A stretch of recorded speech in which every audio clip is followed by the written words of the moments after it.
the last one here, we're going to use the conjugate, which is going to be 2 plus 7i, which would do 2 plus 7i. And this time we're going to FOIL the top because it's binomial times a binomial. 7 times 2 is 14. 7 times 7 is 49i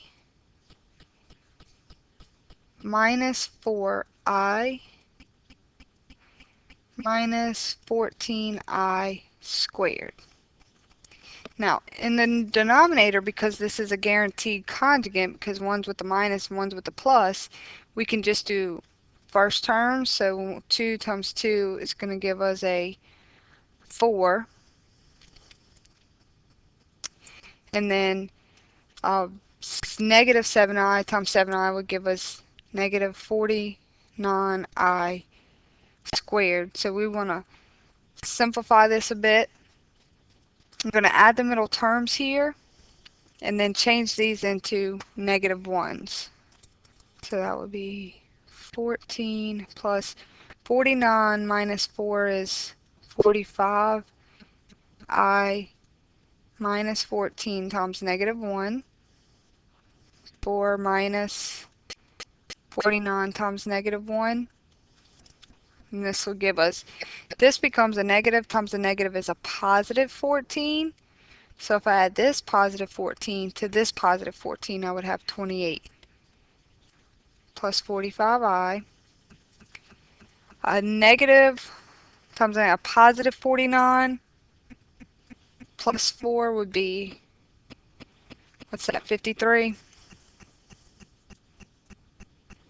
So then you would look at that and see if anything simplifies. And I don't think that it does, so this is where you will finish.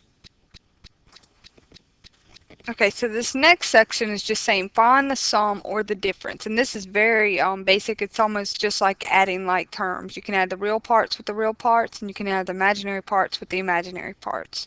So I'm just going to get 3 minus 2 is 1. And then negative 5 plus 9 is going to be 4i. And that's it. Now, subtraction is the one that's most often missed because before you can start doing this, this negative needs to be distributed out. So it becomes negative 4 plus 3i minus 6 plus 8i. So you're going to change the signs of each of those, and then we're adding like terms now.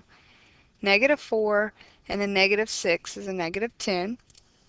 And then 3i plus 8i will be 11i. And that's all you can do. So we come down here, 2 plus 3 is 5, and then we say 3i minus 5i is negative 2i, and we're done. Now we're back to multiplying for this. Oh, we added 6, and I didn't even read that. We said find each product. So this would be the sum of these two, if I had a plus sign right there. However, it's product, so let's go back and fix that. Product means to multiply. And we've done this some in the last process, so you should be okay with this. 2 times 3 is 6, minus 10i, plus 9i, minus 15i squared. We're going to add like terms in the middle, so we would get 6 minus I minus 15. And what about this I squared? Great. You remember I squared equals negative 1. So we get a negative times a negative is a positive 15. Positive 15 plus 6 will give us 21, and we bring down the minus I. That was a close one. I almost missed the fact that it was a product. So let's look at B. This tells us to multiply that thing out 2 times, that binomial. We can't just distribute that. We have to literally write it 2 times. 4 minus 5i, 4 minus 5i, and FOIL it. 4 times 4 is 16. minus 20i. And we come here and multiply. Negative 5 times 4 is a negative 20i. And then a negative times a negative is a positive 25i squared. Add like terms in the middle. 16 minus 40i plus, what about I squared? Good.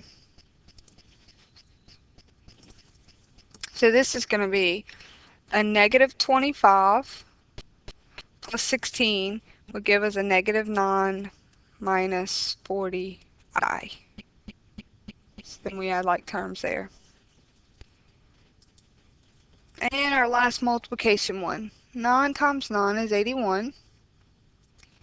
9 times 8, 72i. Keep the I. Negative 72i. And then a negative times a negative times a positive is a negative 64i squared. Now, what happens to our middle terms? One's positive and one's negative. They cancel each other out, so I'm left with 81 minus 64 once again. So this is going to be a negative times a negative is a positive 64, which would then give us, 145? Add those together.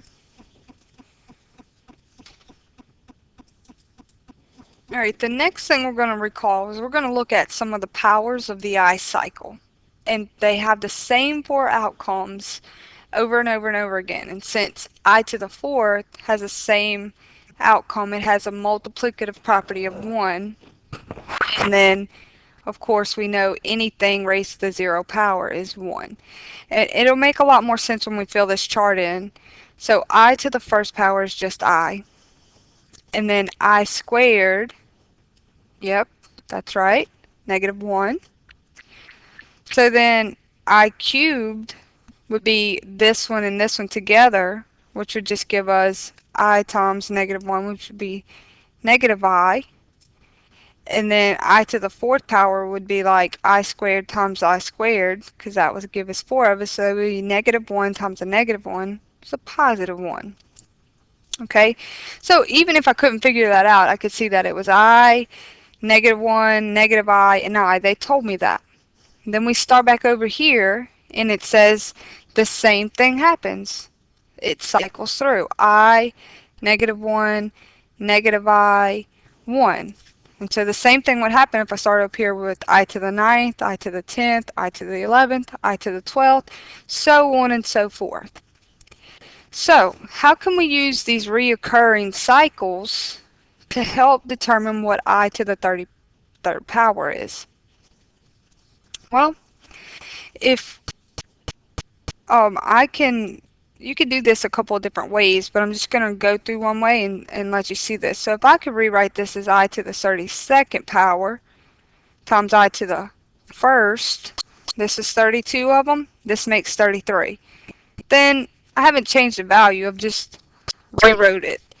So if I know I to the fourth power, right there, is equal to 1, I need to figure out what this exponent is. Remember, a power to a power we multiply, so I need to know 4 times what can get me 32. Oh, well, that's to the 8th power. And then, of course, I'm just going to carry this I over here. I to the fourth power is just what? Yes, up here we see it's 1. So that's 1 to the 8th power. Well, 1 times 1 times 1 times 1 times itself 8 times is just 1. And 1 times I is just I. So we can find out I to the 33rd power by utilizing one of these 4. Okay? Let's see it again with I to the 14th. So if I wanted to rewrite I to the 14th, one of the ways I could do it, of course there's multiple ways, is I could do this. Now, I to the 12th can be written to a 4th power, and I would say 4 times what gives me 12, and so I know a 3 goes there. And I squared is clearly negative 1. I to the fourth, up here once again, is 1. Well, 1 times 1 times 1 is just 1 times negative 1 will just give me negative 1.